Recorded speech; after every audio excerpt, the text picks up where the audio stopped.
Yes, good morning, Tobias.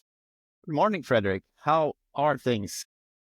Things are progressing, and now we're here and we are going to make some updates, and I would say this will be the start of a new format. So we're going to try to have these kind of updates on a more regular basis, focusing on both what is happening on the growth stage and in the community, but also lifting up everything that is happening within the development side. So I think that it might be you and me that will sort of be the faces in what is to come forward. So, but please give feedback on if you think that there is information missing or so, and we'll adapt. So today we'll make an update about technical updates, try to summarize this in a neat format. It will be also in a longer format in our change logs and our technical documentation. We'll speak a little bit about the community and the reward system and the growth, and also a little bit about teasing what is to come on ambassador programs, and a little bit also about the market. I think that's what we aim for. And we do record this just a week ahead of Christmas. It's been kind of a couple of crazy months so far. Maybe we should start to introduce ourselves. Yes, why not? Who are you, Fredrik? Yeah, I'm Fredrik. I'm the CEO of Sourceful. I'm trying to sort of keep all things together and push the team to the moon. Who are you, Tobias? Yes, I'm the CTO, so I'm kind of like part of the technical aspects more. So I try to keep the development team together and execute on what Fredrik wants us to do in a good and optimal way. Not always easy, but fun at least. It shouldn't be easy. If it was easy, anyone would do it, and we are not anyone. We are Sourceful. So, Sure. And who are the rest of the team? We could just mention that we are at this point actually 8 people in the team, and we have the main group working from a office in Kalmar, Sweden. That is the southeast part of Sweden, and then also remote from both outside Stockholm and the UK. So that's the team at the moment, and we will be expanding the team quite soon. So if you're interested in joining our mission, there will be opportunities for the best minds out there. But keep yourself tuned in on our announcements and you'll be the first to know. Yes, so let's start with current growth and ATH metrics. I think that's the most fun thing to talk about. Yeah, I think we're progressing nicely. I think it's actually a pretty good pace of progress. I think we doubled our gateways last month, and we still have it in the cards to double during December, depending a little bit on how people what people do during the holidays and things like that. Will be interesting, but we are approaching, I think, at least 150, 200 gateways quite soon. So I think that's kind of like amazing progress in basically 2 months time. So I think it's, I try to post on X our kind of like daily progress, where you can kind of like follow the curve of gateways. But yeah, we're growing and it's exciting, definitely. Yeah, and growing with hardware is definitely harder than growing just with software. These numbers are numbers are harder than other numbers that you could have shown as a growth metric. Yeah, but that's super exciting, and it really speaks for the moment that we're in.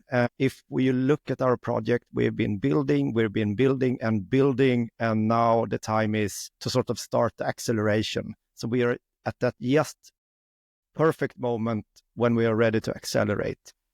And if we could give a super brief overview of, I would say, our technical platform, we have built everything from firmware on the gateway side that is built by the team.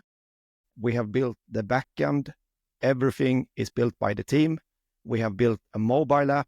We'll talk a little bit more about that soon. And I think also, I would say the front end and the Explorer, and also I would say the web and so on.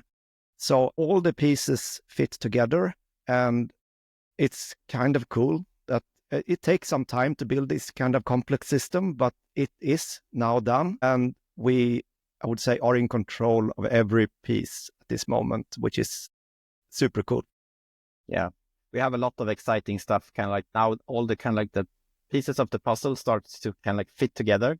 So now we can really, I see a really good acceleration in the number of features that we can add and doing really, really cool stuff. A little bit more about that later, but we also need to focus on what cool stuff we need. And that's where we need your input, I would say. Yeah. So maybe we could start with some technical updates on the dev side. And I think that we need to think back at least 1+ month because we haven't made like a blog talking about this. So a lot of the updates has been posted as changelog updates, more or less. So, but what is, I would say, the most exciting thing that will happen and is already happening at the moment is the mobile app. So users can already download the mobile app in test flight. So they can go into our webpage, download the Sourceful mobile app. It is soon to be released in the App Store on both Android and iOS. It's actually just a push of a button at this moment. It's already approved, but we are adding, I would say, always the last pieces of features that we would like to have before we actually launch it. Yeah. But if you're interested and are listening in, there's it's a public beta and you can go in and download it directly. And that will be super exciting because I think that will be the key for growth. It needs to be easy and it needs to be a good UX. And I think we've managed to actually nail it. It actually is a good UX at this moment. Yeah, I think this is definitely a game changer, especially on iOS devices, because on the iOS mobile phones, iPhones, then you couldn't really connect with Bluetooth at all. So you kind of had to have a computer and stuff like that using kind of just the web configurator. So yeah, this will be definitely a game changer for the iOS crowd. And as you say, the UX is, I'm actually a little bit amazed on what the devs have done there. I'm a little bit more from the technical side, so UX becomes a little bit chunky when I do it. But it's nice to see when someone puts more love and thought into the kind of the whole process of using the app. It will be super cool to see it, and it will be it's so easy also kind of just keep adding. So I really think we need to try to get it out there as soon as possible. But and there's always kind of we just need to fix this little tweak and do that a little bit better. But I think we need to wrap it up, ship it, and then collect the feedback. This might be a very good Christmas announcement. We'll see. I won't promise anything now because I might regret it. But I think that it might actually be something that we release before Christmas, hopefully. We plan for it at least. But you never know when Santa arrives. Yeah, no. And parts of obviously the reason for the app is one, easier onboarding for, I would say, especially iOS devices, which have a little bit tricky connection with Bluetooth and using the built-in web browser and such. We always known that. But it's also easier onboarding flow. And I think one of the parts that will also be a game changer is the walletless approach. So in order to let users that have no crypto wallet, not crypto native, be able to onboard our system, they can now do that without remembering 12 or 24 seed words and do it without having a crypto wallet at all. So it is a walletless approach. Still, the possibility to link your Phantom at this point, Soulflare very soon, wallet directly in the app. So we give that as a choice. It's still a Web3 application, but we do it walletless. We see other projects taking the same approach as well. And I think this will be the key for mass crypto adoption as well. And also visualization that as when we do have the mobile app, we can visualize things in a better way, I would say, for the user. It's more streamlined. And we can also add features which is easier, at least with notifications and such, if your site is not functioning as it should or so. These are also things that we can add on later on. That's one thing. But the other thing, it's not directly linked to the mobile app, but this will be a very feature that is seen in the mobile app. You will be able to onboard your existing, and in this case, SolarEdge and Huawei inverter without buying a gateway. So we are now making that part super easy, and we are now integrating an OAuth integration with both these systems. And maybe you can tell us what is OAuth and why this matters, Tobias. Yeah. So it's an authentication flow. So instead of giving us your username and password, which you essentially do for SolarEdge right now, you need to supply the site ID and the API key. Instead, you can reverse that. You log into your application and you grant our application permissions instead. So technically, it's definitely more complicated to do. You need to redirect between different sites and things like that. But from a usability and mostly safety and security, it's definitely a better way of doing things.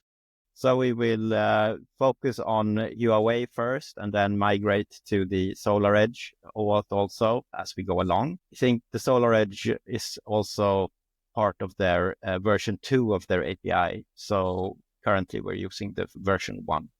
So we will see a little bit what happens there. But I think the old way of doing it for SolarEdge will remain for a while, at least until we know that the version 2 API from SolarEdge works in as well as the version 1 does. You never know about these things. And the goal here is cool. And the goal here is to make the user experience as easy as possibly it can be. And also that we don't need to actually store credentials of the users either. So we do that in also a better way for both the user and us, I would think. Actually means, if you look at the numbers, which is really interesting. So SolarEdge and Huawei, these are two major inverter and battery manufacturers. They provide PV systems. And we're talking about the potential user base of more than 8 million connected sites in the world that is already connected with an API connection. So we are really aiming for, I would say, a large user base just with these two systems. And if you happen to have any other kind of inverter brand or battery that is not a Huawei or SolarEdge, which many do, including me, we will add more and more features and integrations as we grow. But we sort of focus first on the ones that have good APIs and are easy to integrate and also have a really, really large user base. So Huawei and SolarEdge fits those two.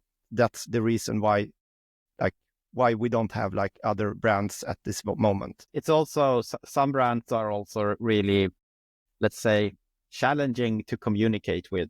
It's hard to reach the correct persons in these huge companies. They are maybe not even used to third-party developers wanting to use their APIs and stuff like that. So that's an interesting challenge. I would say that, it can take weeks and weeks and weeks until you even get a reply from certain companies. So that's exciting also. Yeah. So very short, the API connections are for being able to join Sourceful without buying hardware. We think that is going to be super important.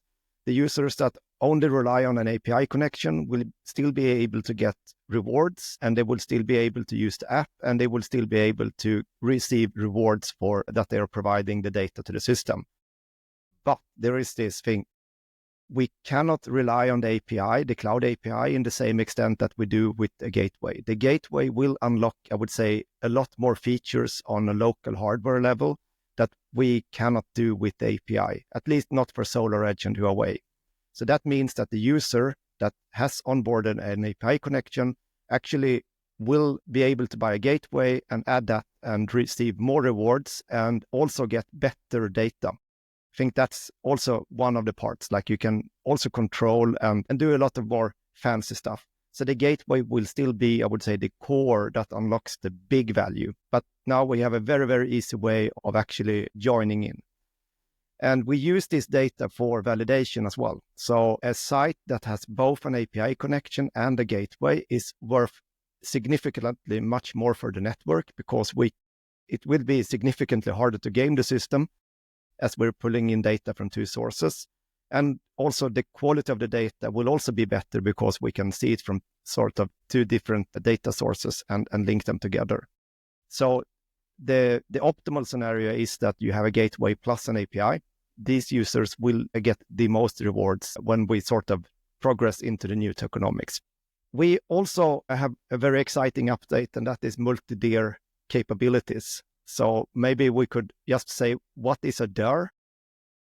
Yeah, there, who knows? So it's a distributed energy resource. We have been talking a lot about solar, and that kind of like has been our main focus, basically up until like maybe 1 month or maybe 1.5 months ago. Batteries has always been another DER that we have planned, but I think actually the simplest DER other than solar that we have now is the P1 meter.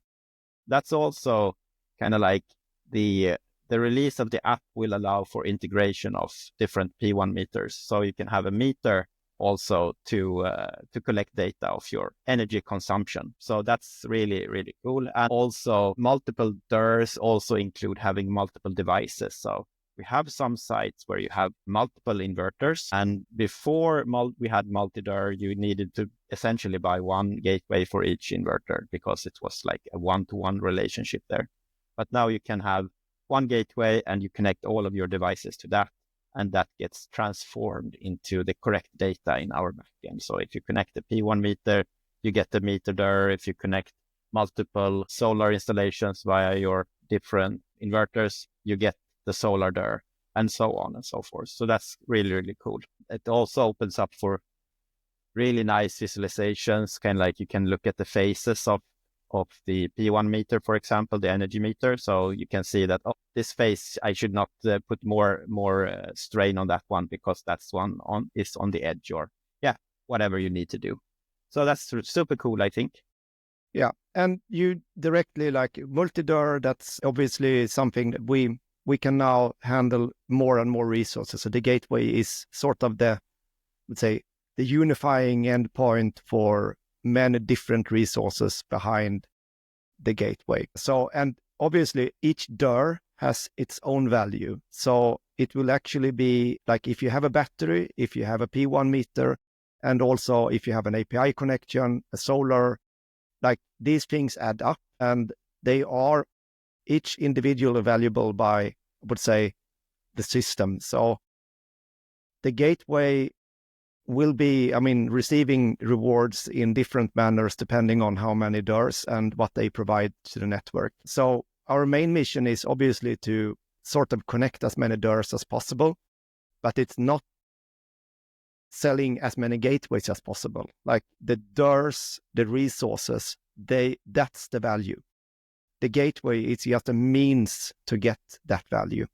And I think that's important to know, if you have a couple of different DERs, we don't want you to have to buy 5 different gateways just because to connect each and every DER. We want to make that as cost effective as possible for you as the end user. The connection. That's at least the mission that we're on. Connect as many DERs as possible. But you mentioned the HON P1 meter. Maybe we could just elaborate on that. There are actually in Europe now an open standard called P1 or HON port. And there are approximately about 180 million of these meters installed in Europe. And the cool thing with this is that they already provide a lot of value. It's essentially you're feeding the data, the same data that is sent to your utility provider for billing you. But you can tap into that data on local level. And there is an open interface, and there is already hardware being sold in small dongles from multiple manufacturers in Europe, ranging between $30 up to maybe $100, depending on manufacturer. And we have started integrating a couple of these. So there will be a list very soon of compliant P1 meters that you can buy. And also, then if you have a gateway at this point, you can feed that data into our system and we can cross-validate the data from your DERs. But it also unlocks a very, very important thing. You can now join Sourceful without having solar PV, without having batteries. You just need to be having electricity. And I guess most people have. So, and obviously a utility meter that is compliant. But in Europe at this point, there is a standard and there are so many meters already following the new standard and more to come. We will definitely look into integrating more smart utility meters in the future, but we have like this super big market opportunity just with the HAN P1 port. So that will be the main focus for the near term.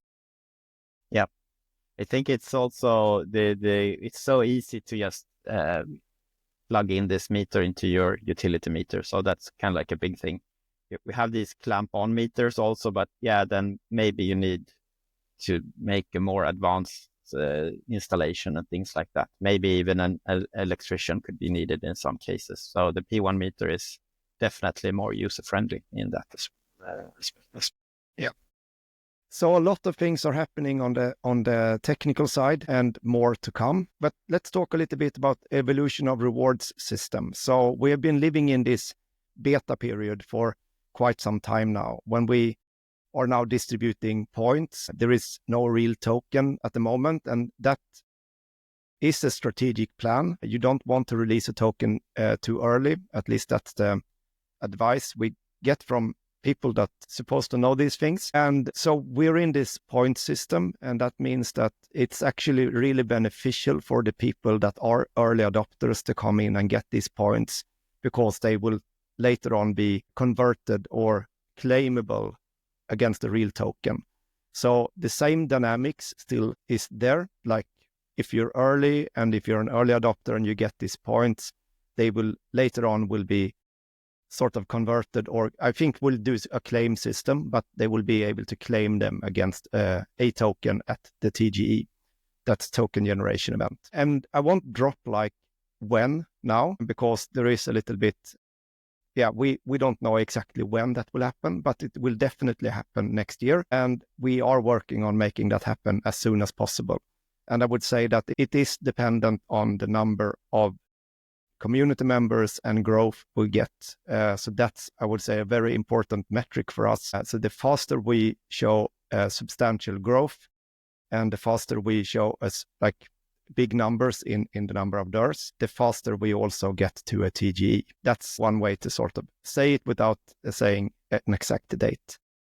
But let's go to token dynamics, because we will do changes in the beta rewards program. So before we've had a monthly emission, very simple, I would say. So we reward your gateway for uptime. And it has been that if you're up more than half of the month, I think it was 15 days, correct me if I'm wrong. Yeah, that's correct. Yeah. You get rewards. And like if you have a big solar plant or a small solar plant, like it's not what matters in the beginning, because we have been very much focusing on getting stable firmware and getting stuff to work in a consistent way, and also integrating new inverter devices and so. But we are now slowly transitioning into, I would say, a more mature system. We still have a lot of things to fix and patch and make better, but it seems to be stable. It seems to actually work. It seems to be something that we can adopt and go into the next phase. And we also seen that from the communities, that like waiting for your points and they come every month, it's confusing for people. Like you might connect your gateway and like, I get no points and I get no points, and you ask why. So what will happen, and this will happen before, I would say, the next emission would have taken. I think that will be the 8th of January. I think that's the date. Then please correct me now, Tobias. I think so. Somewhere around that. And I think that will be kind of like the last monthly emission that we do. But yeah, we are aiming for daily. Maybe we will go for weekly emissions, but yeah, we will discuss a little bit more internally, and yeah, you can have your say also, of course, in the Discord community. But it will definitely be more geared towards, yeah, it's a little bit boring, as you say. If I happen to join like the day just after the emission has been, I need to like wait 30 days before I see my number. And that's, yeah, it's a little bit sad. It would be nicer to at least get something in like 7 days or something like that. Yeah. So daily, I would say, would be that is what we're going to aim for, I would say, when we're on mainnet and actually have this system up. It will be daily rewards that you can claim. So I think the drawback, if you say like we could do daily and that would be a problem, and why we even are discussing this is that if we do daily rewards and you happen to sort of be down because of things that are in development, that's a little bit unfair. And if we do weekly, can at least sort of like, we can make a compromise. Like if we sort of fiddle with something that is not your fault, you might still get the full rewards if we do it weekly, because we have some time to figure things out. So I think daily requires also that this like obviously if it's on your end and you unplug your gateway, or if your internet is down or something else happens, it's like not more than fair that you actually don't get rewards for that day. But if it's a firmware update or something that is part of the integration with something that we're trying to figure out, that's not fair. So that's, I think, the story why we, like, if we go daily now, some people might think it's unfair because everything is not as stable. Like we have some inverter models that are still behaving a little bit strange. I think Enphase is still dropping connections, even though we don't know why. It's always, you always have some edge cases, I guess. But yeah, I think the idea with weekly would be then kind of like to keep this, if you're kind of like online more than half of the week, then you will get the full rewards, and then it will taper off for the remaining days. If we have daily emissions, then maybe we need to add some kind of like system so that we as developers can mark a gateway as, yes, this was offline, but it should get the rewards anyway because we are doing something with that gateway. So it's we will see how we'll do this. I would personally actually think that moving to daily rewards is more similar to how we want it, so that could be a good thing. And at the same time, then adding this extra feature of developers being able to like mark the gateways, that's extra work. So yeah, it's always kind of like a compromise on what you want to do. But this will be announced quite soon, way ahead, at least a week before things happen. But expect updates within the next couple of weeks. And in January, we'll be on a new system. That's like the short story. And please come with suggestions. We do want to have the community involved in all this evolution. You as the early adopters are really the most valuable part of any kind of like this kind of project. So we need to rely a lot on what you think as well. And I could say that like the first users that have been, and we have a couple of users that have actually sort of onboarded since early, I would say March this year, been steady in the community and spending a lot of time in figuring out stuff. And so that's actually a good story of the deepen approach. Like you actually do reward the early adopters in a way that I would say it would be harder for like a Web2 company to do that in the same way. Yes. Yeah. Let's go to, that's the reward system, and let's go to the community support system. We are now thinking about leveraging the community more for support. It won't be sustainable to actually scale in the way that we do now. So we haven't figured out all the details. We're working on like a plan, but the short story will be that we will sort of leverage more the community and reward the community members in some way. So if that is in rewarding points or tokens, or maybe even a payment for helping out in the community with, I would say, community support. So that means that it will be more moderator opportunities. And as a moderator, you will be required to also have some technical insight and knowledge. I can say it right here, like we don't want GM fam only. We want people that are committed, and also actually I think would actually be good if you also like actually have a gateway and have installed PV system battery, so you at least you know what you're talking about. Right.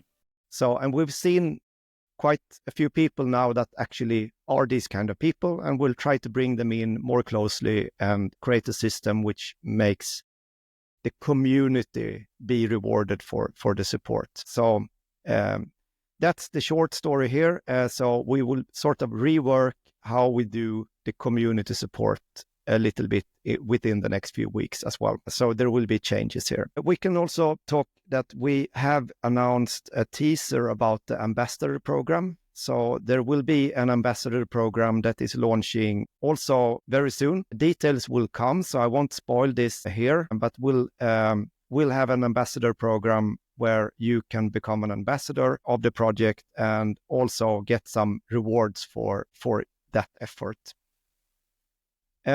Weekly office hours. Yeah, that's exciting. I actually missed that since our kind of like early spring weeks when we did this town hall, I think we called it back then, quite regularly. So we are kind of like rebooting that. We had one this Wednesday. So join in on Discord on Wednesdays at 3 p.m. Central European time.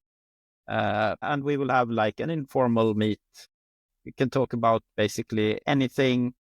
Parts of the team will be on it. It was me and David last time. I will probably try to be there every time, but yeah, you never know. So yeah, it's really nice. It's an opportunity for you to like say things directly to us without kind of like middlemen.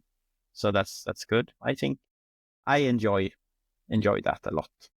I've been like digging down really hard for a couple of months now with our noses in the code. So now it's time to like look up a little bit and interact more with you guys. Yes. And then on to the next point, like a little bit about what is happening now in Europe with the electricity prices. And we're not going to talk too much about that, but it's if you live in Germany, if you live in Denmark, Sweden, even Norway, actually, because they also had a surge in prices.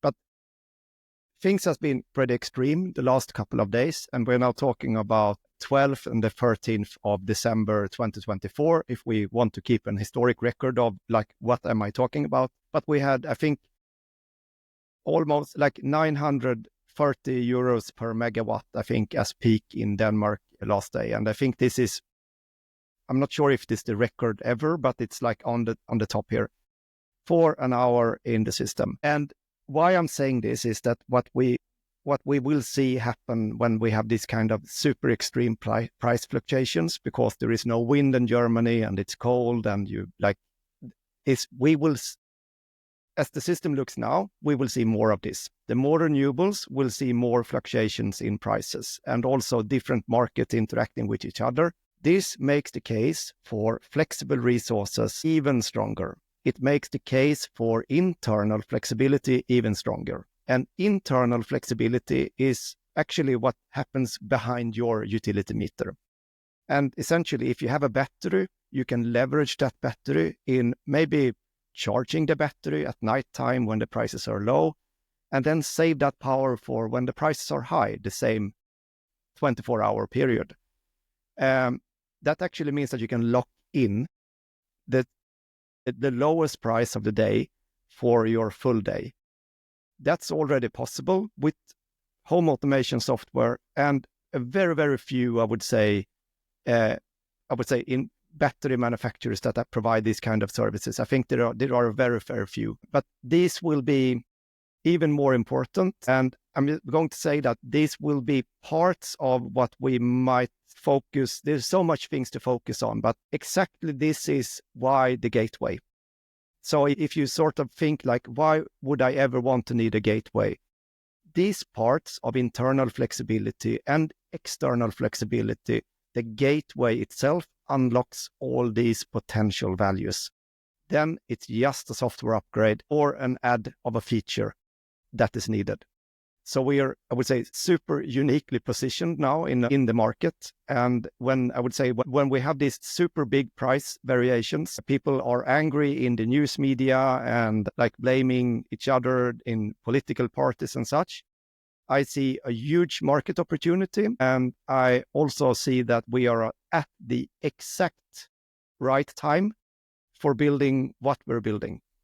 So with that said, like, whatever features that you would like see most important, tell us. I mean, we are evolving and we are building features of what the community requires. That's, I would say, our top priority. So in the summertime, it might be that you don't want to produce electricity to the grid when there is negative pricing. That's a summertime scenario.